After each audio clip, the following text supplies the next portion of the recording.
This is my beginner-friendly Pearlweed Jungle Walstad Method aquarium that's celebrating its first birthday. What I love about this particular tank is how incredibly affordable everything is, making it a great option for people new to the hobby wanting to try the Walstad Method. I'm convinced that this is the most budget-friendly way you can create a successful Walstad Method setup because the tank, soil, light and even the plants are all remarkably low cost. The Pearlweed does all of the heavy lifting here, providing all of the filtration, stripping toxins from the water, keeping my fish and shrimp safe, eliminating the expense for a separate filter unit. On top of that, a heater isn't necessary either for this particular setup because all of the inhabitants in this tank will survive at the ambient room temperatures in my fish room year round. That means that you're not just saving on the upfront cost of the heater, but you are also eliminating the ongoing electricity bill that comes with running one, making this far cheaper than a lot of other Walstad Method tanks I have. So, for today's video, I'll be breaking down exactly how I put this specific tank together and highlight the key milestones it's had in its first year, and then share some of my reflections on how the tank's performed. Starting with tank setup, and I'm using a small budget-friendly 25 litre or 6.6 US gallon aquarium, but this method can easily be scaled up for larger tanks if needed. To improve the overall look of the aquarium, I do like to add a background film using the cheapest window privacy film that I can find on Amazon. For substrate, the Walstad Method uses two separate layers that work together. For the base layer, I'm using the cheapest topsoil I could find locally, and it's the regular Westland topsoil for anyone watching from the UK who wants to try the same stuff I use. But several people have mentioned that stores like Wickes, Lidl and Aldi sell even cheaper alternatives when it comes to soil, and I do plan to try them in the future, but at the time of recording I haven't personally tested them yet, but it can be an option to reduce costs further. Now, just to clarify, this isn't a special aquarium soil in any way. It is literally ordinary topsoil intended for gardening use, marketed for home gardeners to grow outdoor plants. It's just that I've also had some comments about that and people thinking this is some kind of expensive aqua soil or something like that. It's really not. It's literally soil for gardening. When setting up the tank, I like to gently press down on the soil to release some of the trapped air inside of it to try and make things easier later in the setup. At this stage, I've added around half an inch or just over 1 centimetre of topsoil to the bottom of the tank, and in my experience with the soil I use at least, this is plenty to get the job done. The second layer of substrate is the capping layer, and I'm personally using Petex gravel for this as it's cheap, looks decent for the price, and it usually has the perfect grain size.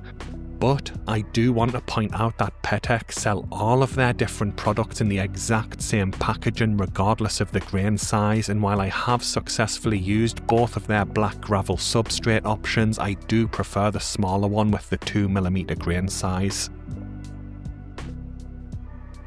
The bag I'm using for this particular tank is a mix of some of the leftovers of their two different grain sizes, so that's why there's some different textures and sizes of gravel in here. The capping layer serves two main purposes with a Walstad Method tank, and first it locks the soil in place to prevent it from turning the tank into a muddy mess. Second, it helps minimise the initial nutrient release from the soil into the water column, making things easier to manage. I like to use a gravel that has a 2mm grain size, so if you're outside of the United Kingdom and can't find the Petex range in your area, just check for anything that's a colour you like and has a grain size of 2mm. This is fine enough to stop soil particles escaping from your base layer while also being coarse enough to let water with dissolved oxygen penetrate into the soil layer. Once complete, my capping layer of gravel sits at 1 inch or 2.5 centimetres on top of the soil that I added earlier. Next, I place a small piece of tissue paper in one corner of the tank before slowly adding water to it. Even with the diffuser attachment, the water pressure out of the siphon can still disturb the substrate, but this simple barrier prevents that. These days I have found that some leftover bubble wrap works even better, and that is my preferred method over tissue paper. I only add a small amount of water at this stage of the build, which does two things. The first is that it makes it easier to plant into the substrate, and the second is that it allows some trapped gas the time to escape from the substrate. That's why I gently pressed on the soil earlier in the build, as it helps speed up this stage by removing some of the gas earlier in the process. Moving on to planting, and every bit of plant mass in this tank started with a single tub of pearlweed, keeping your costs as low as possible. Although pearlweed is listed as an advanced category plant, I've personally found it extremely easy to grow. I do have a pearlweed care guide video that I link to in this video's description if you want to check it out, but it really isn't that challenging in my experience. In fact, the most challenging part for me was right at the beginning, with all of the time required to take the pearlweed out of the tub, gently unravel it and then break it down into the smaller clumps ready for planting, because boredom really does set in quickly. One of my good friends recently set up his own similar tank, and he's found a far better method, and he unrolls the pearlweed out of the tub and then simply uses scissors to cut it into sections, and it works fine. When it comes to planting, I personally prefer to use some aquarium tweezers to gently push each clump of pearlweed into the substrate, but you can use your fingers if you're careful. Just make sure you don't disturb the substrate layers too much when planting, because you want your capping layer to remain undisturbed and fully covering the soil. Once planting is complete, this is what the tank looks like, and each little clump of pearlweed is spaced roughly an inch apart. Jumping ahead to the tank today, and I often get asked how the pearlweed ends up growing so densely. While it definitely looks like I planted way more pearlweed than I actually did, the full thick growth coverage comes from how pearlweed actually spreads as it ages in and grows out in the tank. In my experience, pearlweed acts like both a stem plant and a stolon plant at the same time. Like stem plants, you can easily trim the tops and replant them to propagate new plants in your substrate with ease if needed. But it also behaves like a stolon plant, as it spreads stems horizontally across the substrate that can spread roots from the nodes and form entirely new plants from there. So back to the main tank setup, and to finish things off, I add a light, specifically the Ciora SR616, which is a full spectrum LED light with a built-in timer. I've tried a lot of lights in my fish room, and this is easily one of the best ones relative to its price, and it's very affordable, and I'll drop an affiliate link in the description. Personally, I run it at full intensity for 6 hours per day, and as you'll see as we work through the video, the pearlweed is absolutely thriving under it. Moving into week 1 of cycling the tank, and just a quick heads up, I will be looping some of the video clips during the cycling stage, because I really didn't record much footage of the aquarium during the cycling phase. Cycling refers to the process that occurs during the first few weeks after a setup of a new aquarium. During this time, plants and beneficial microorganisms begin to establish themselves, creating a stable environment that can safely process toxic ammonia and toxic nitrite, making the tank safe for your aquatic life. To help manage the nutrients in this tank from the start, I did add some Salvinia floating plants. This is because floating plants are excellent options at managing the excess nutrients in this type of aquarium after the initial setup, and make the cycling process far easier. This is extremely important because in vitro grown plants that come in the little tubs like the pearlweed I used can be sensitive to ammonia spikes after planting, so keeping your ammonia levels low is crucial. I don't actually remember if I did any water changes during the tank's early days, but it's definitely something to consider if needed, especially if you don't have access to floating plants for your setup. Personally, I aim to keep ammonia below 0.5 ppm, and if you don't have a test kit, you can play it safe by doing a 50 to 80% water change every 3 days during the first couple of weeks. That's what I'm currently doing with my new shrimp jar that uses the same method as the aquarium, and it's thriving so far. By week 2, algae had begun forming on the tank glass, which is a great sign that life is starting to take hold in the aquarium. As you can see, I also had an air stone running in the tank during this stage of the setup. It's a quick and easy way to improve the water circulation and help distribute ammonia to the plants so they can use it as a nutrient source to grow. Now, it's not strictly necessary, especially if you're doing regular partial water changes, to manage the ammonia during the build-up, but it can still be helpful. By week 3, water evaporation was noticeable and algae growth had increased, and the pearlweed was finally starting to show some signs of growth. Week 4 brought more of the same, with further algae development and continued pearlweed growth. A few pieces of the pearlweed had broken off by this time and were circulating in the water column, but I just left them in there for the cycling period. I also noticed that some brown diatom algae had started to form on the pearlweed, which is completely normal and nothing to worry about, and shrimp absolutely love grazing on this stuff. At the 5-week mark, here's what the tank looked like, with healthy plant growth, visible algae and a stable ecosystem confirmed by my test kits. The cycle had completed and the combination of plants and microorganisms was now managed by the ammonia being released by the soil. In my case, the specific soil that I used boosts ammonia levels up to around 0.5 ppm after the initial setup, so there's no need to dose any additional ammonia solution to help the tank cycle. Since Neocaridina shrimp have such a low bioload, I consider this type of tank cycled at this stage, and I decided it was ready to add some livestock. By week 6, I decided it was time to give the tank a light clean to deal with some of the algae buildup from the cycling process, as well as order my shrimp. As you can see, I'm only cleaning the algae off the front glass pane of the aquarium, not the sides or the back. This is because I plan to breed the shrimp that I add to this tank, and I found that leaving algae on those other panes serves as an extra food source for the shrimp while keeping the front pane clear so I can easily see what's going on. I also decided to perform a partial water change at this stage of the setup, mainly to remove the loose algae particles in the tank, but you can choose to leave them in if you choose, as they serve as nutrients for your shrimp if you leave them.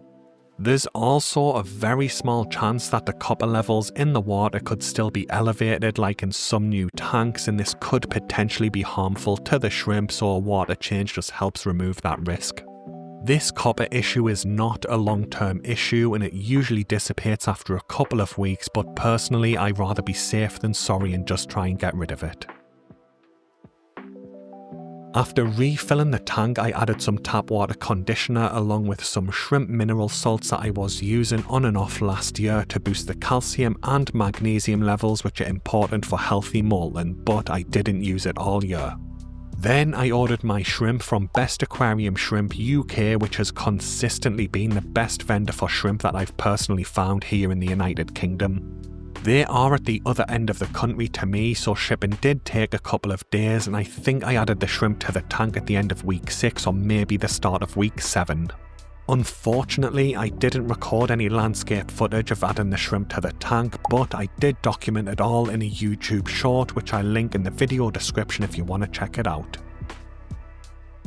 Thankfully, the shrimp settled in very quickly and immediately began grazing on all of the soft green and brown algae in the tank.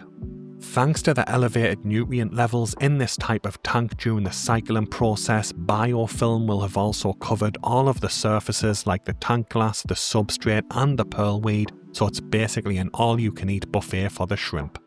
If I remember correctly, the colony was started with 12 shrimp because I ordered 10 and got 2 free, and you really don't need large numbers of Neocaridina shrimp to get started, as they breed very quickly. The specific shrimp that I added to this tank are Bloody Mary shrimp, which are a variety of Neocaridina, very similar to cherry shrimp but with a deeper, richer colour. Now, there is some debate about what gives these shrimp their distinctive appearance, and most people say that they come from the brown breeding line of Neocaridina shrimp and have red pigment deeper in their chitin layers, slightly tweaking how they look. Other people say that their carapace is completely transparent and has no pigment in it, and the red colours are from the muscle and tissue and blood inside of the shrimp. But whichever theory is correct, there's no denying these shrimp look amazing, and they are usually more expensive than regular cherry shrimp by a little bit, but I love the way they look against the backdrop of pearlweed. So fast forwarding to month 3, and I started to notice that some of the pearlweed started to turn black. Now I'm not entirely sure what caused this, and it could have just been some algae growth or a nutrient deficiency or possibly necrosis from ammonia toxicity from the cycling phase. At the time I just assumed that it was a nutrient issue, and with only 12 Neocaridina shrimp in the tank at this time, the bioload was low, and I just thought that the pearlweed was struggling. So I decided to dose some liquid fertilizer for a couple of weeks, but looking back I really don't think this is necessary, and I've successfully grown pearlweed in other tanks without liquid fert without issue. In hindsight I do lean more towards that black coloration on the plants being due to ammonia related damage rather than any type of nutrient issue. That said, everything else was going perfectly fine, and the bulk of the pearlweed was healthy and grown at a rapid pace. In this clip you can see some of the shrimp over on the right hand side enjoying a mini algae wafer, and they absolutely love these.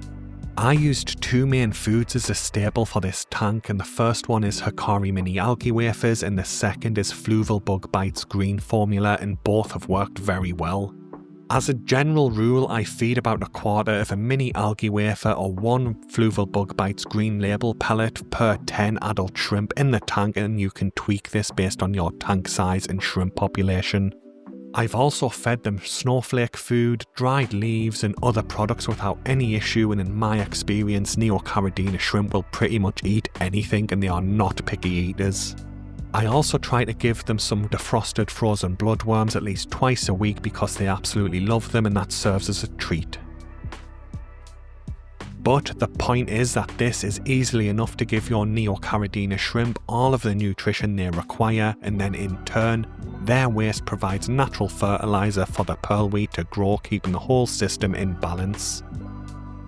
Jumping forward to month 4, and I actually spotted a mystery fry in the tank which was completely unexpected, and I'm not sure where this baby fish came from. I'm guessing it's a baby Harlequin rasbora or maybe a pearl gourami, as both of these had been breeding in my 40-gallon tank, which is where I sourced the Salvinia floating plant from originally. In theory, this tiny egg must have hitchhiked a ride into the tank on the floating plants and survived the cycling phase with the high ammonia and nitrite levels. Luckily, the baby fish didn't hatch during the cycling phase, as I don't think it would have made it, and it probably would have been removed during the large water change I did after the cycle. This is what the tank was looking like by month 4, and as you can see, the pearlweed is absolutely thriving and slowly starting to dominate the tank. Its fast growth rate was doing an excellent job of maintaining safe and stable water parameters and easily absorbing any excess nutrients that were in the tank after feeding the shrimp. Now I was checking the tank daily at this stage, hoping to see some buried females carrying eggs or even baby shrimp grazing on the plants, but unfortunately I didn't see any new additions for this month.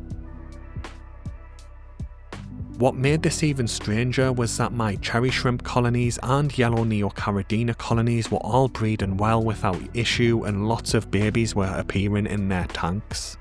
But this tank with my Bloody Mary shrimp and my tank that housed my orange Neocaridina had no signs of babies.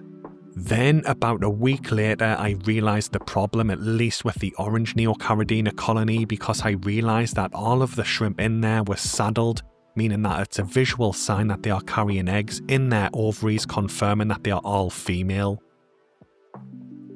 Due to a lack of any signs of breeding in this pearlweed tank, I also presumed that the same was true for my Bloody Mary shrimp colony.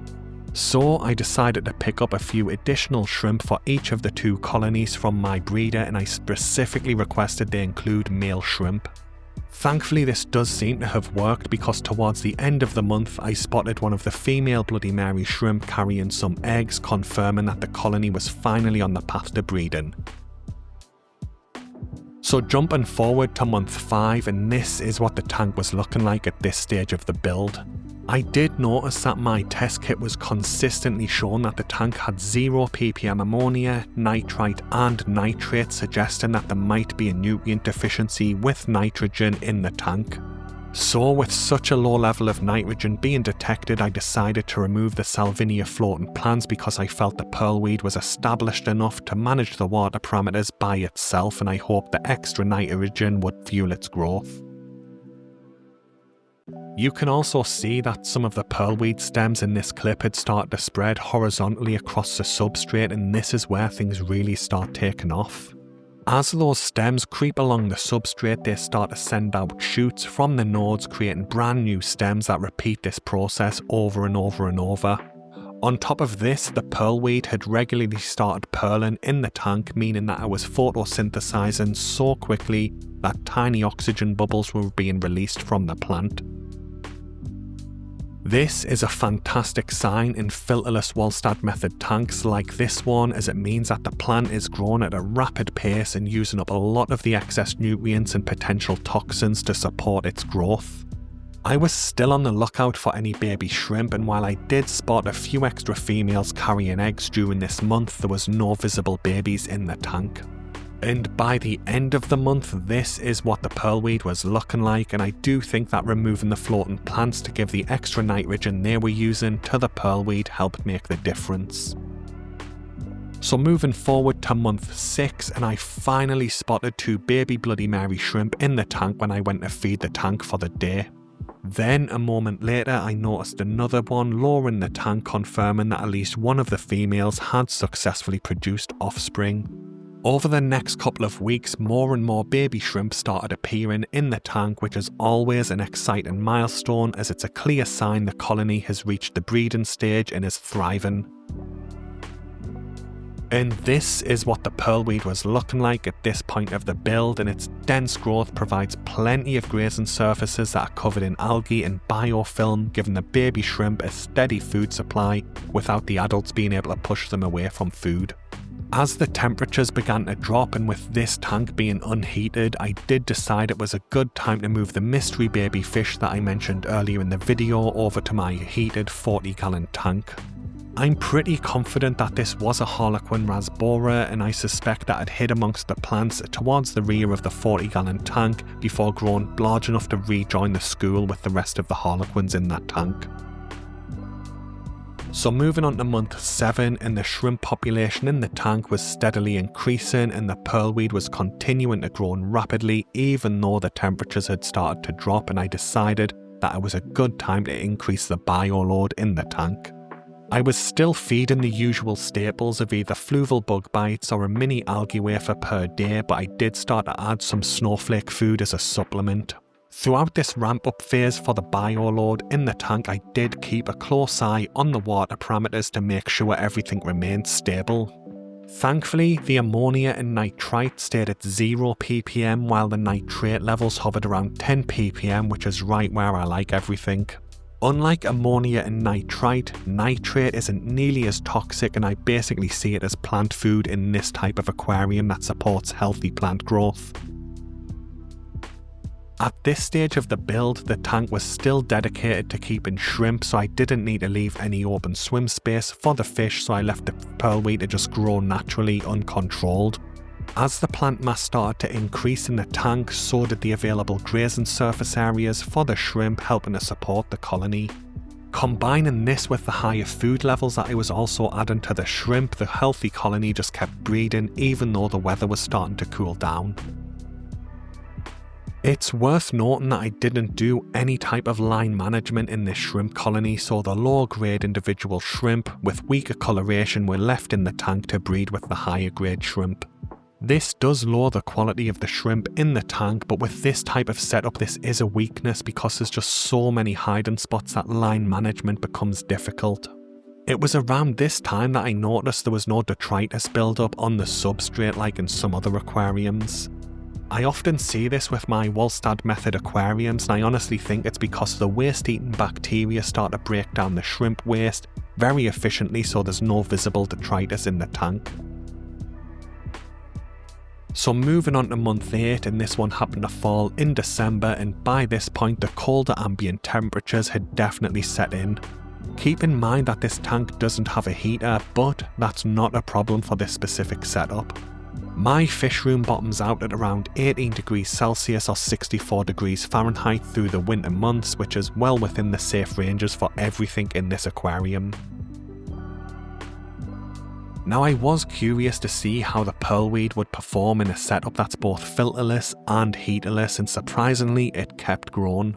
The growth rate did slow down slightly, but it really wasn't by much, and I was very surprised at how well the pearlweed just kept on going. On top of that, the pearlweed was still photosynthesizing so rapidly that the tiny oxygen bubbles I mentioned earlier were being released into the water column, confirming that it has a fast growth rate even in these low water temperatures. As for the Bloody Mary shrimp, they handled the temperature drop without issue, and I have other varieties of Neocaridina shrimp in my fish room in other unheated tanks, and there's just no problems with them at this temperature. One thing that is worth pointing out, that breeding definitely slowed down by quite a bit during the colder temperatures, but I did still see buried females carrying eggs quite regularly in the tank. With the shift over to winter, I also returned to the original feeding routine I used when setting the tank up, which was 1 fluval bug bite green formula pellet or a quarter of a mini algae wafer per 10 adult shrimp. Now my reasoning for reducing the feeding level was because even though the pearlweed was continuing to grow at a rapid pace, the beneficial microorganisms responsible for helping to back the pearlweed up with safe and stable water parameters may not perform as well as they usually do during colder water months. Fortunately though, everything went really well and the tank remained stable all throughout the winter months, and I didn't have any problems. Now just before spring arrived, I noticed that one of my local aquatic shops had a few different varieties of Medaka rice fish in stock. I also made a short form video on this that I link in the description if you want, which goes over how I got them and added them to the tank, but I don't have any landscape footage of that specific moment. But in short, I was casually scrolling through social media when I noticed the shop's post announcing they had orange Medaka available. Until this point, the tank had only ever been intended for Bloody Mary shrimp, and the pearlweed had completely dominated the tank without issue. But with some trimming of the excess plant growth, this setup can also be ideal for Medaka rice fish, even with this cooler water temperature, so I did decide to pick up a small group of orange Medaka for the tank. This clip you're seeing now is from a more recent trimming session where the Medaka are already in the tank, but it does show how I manage the pearlweed to make sure it doesn't completely dominate the space. If you look closely, I am gently shaking the pearlweed before my trimming shears touch it, just to make sure any shrimp in there bolt away. My current goal is to keep the plant master around half of the tank to ensure my Medaka have some open swim space, but they do regularly go down into the plant cover from time to time. And now that we're in the middle of the spring months, the water temperatures are rising again and the pearlweed is growing faster than ever. So I've actually had to start trimming it back every week or two depending on the ambient temperatures, otherwise it just quickly starts to take over the tank again. And that brings us up to the present day, so I just want to go over some things about the aquarium of how I'm running it right now. In addition to the regular food that I'm giving the shrimp, I've also started to add some microgranules to the tank for the Medaka to eat. With the increased bioload from feeding and the rising temperatures as spring sets in, the pearlweed has really taken off and it's grown faster than ever. The Medaka have also started breeding in the tank, and this is easy to confirm with rice fish because the females carry their eggs near their tails before depositing them onto plants. I'm fairly confident that the females are swimming down into the dense pearlweed to deposit their eggs, and there's plenty of cover in the tank to protect any of the fry from being eaten by their parents. The male Medaka in this tank is very active and paying the females a lot of attention. As a result, I've noticed that the females are spending more time hiding amongst the plant cover in the aquarium. To try and spread out the male's attention, I do want to try and pick up a few more female orange Medaka this coming weekend. As I mentioned on my community page recently, my Bloody Mary shrimp have already started breeding again, and even though it's only spring, there's a fair few baby shrimp in the tank. The only issue I'm really having with this tank is that the grade of the shrimp in here has definitely noticeably dropped, and around a quarter of them just aren't up to the standard of Bloody Mary shrimp. As I mentioned earlier, that's because I'm not doing any line management on the shrimp in here. I'm just leaving the low grade individuals in the colony to keep breeding with the high grades. But I'm not that bothered about it if I'm honest, because this is just a display tank. It's not really a high grade breeding setup, it's just more of an experiment to see how things progress over time. I know that some people say that the growth from plants in Walstad Method tanks start to decrease after a year, but with this tank it's definitely not true, and I'm actually doing more trimming than ever with the setup. Personally, I think this is because in a Walstad Method tank there's essentially two different fertilization methods at play. The first one is the initial burst of nutrients from the soil, but as detritus levels from fish waste and leftover fish food build up, that becomes more prevalent, and I do think that's what's fueling the tank now. Right now, I guess I'm trimming the pearlweed, even if it's just a little bit, about once every 2 weeks, just to keep roughly half of the tank open for swim space for the Medaka. The water parameters of this tank have remained safe and stable since the original cycle completed. Ammonia and nitrite levels are constantly at 0 ppm, and the nitrates sit comfortably at around 10 ppm, which is exactly where I like things. I honestly can't remember the last time I did a water change in this tank, as I've just been doing water top-offs to counter evaporation for months now. There is a common myth that only topping off water without doing water changes causes the mineral content in the TDS, or total dissolved solids, to just keep increasing until it becomes a problem, because these minerals can't evaporate with water. But in a well-planted tank, especially one with fast-grown plants like pearlweed, that's not true, as plants absorb a lot of the ions that are contributing to TDS buildup. In fact, when I check this tank's TDS levels, it consistently gives a reading of 160, which is actually below the recommended range for Neocaridina shrimp. Because of this, I'm closely monitoring the shrimp population in the tank, and if there is any signs of molting issues, which can happen if calcium and magnesium levels get too low, I will be redosing some shrimp salt minerals to boost those levels. So just to quickly recap that, the tank has gone months with nothing but water top-offs to counter evaporation, but rather than having problems with a high TDS level like a lot of people think, I'm actually facing the exact opposite problem because the pearlweed is removing too many minerals from the water column. So just to wrap things up, and I'm really happy with how this tank's developed over the last year, and it's been a great little project to watch. As I mentioned back at the start of the video, I genuinely believe that this is one of, if not the cheapest way to start a Walstad Method aquarium if you're new to the hobby. Anyway, I'll be posting another update on this Pearlweed Walstad Method tank next year when it reaches the 2-year mark, but that brings us to the end of the video.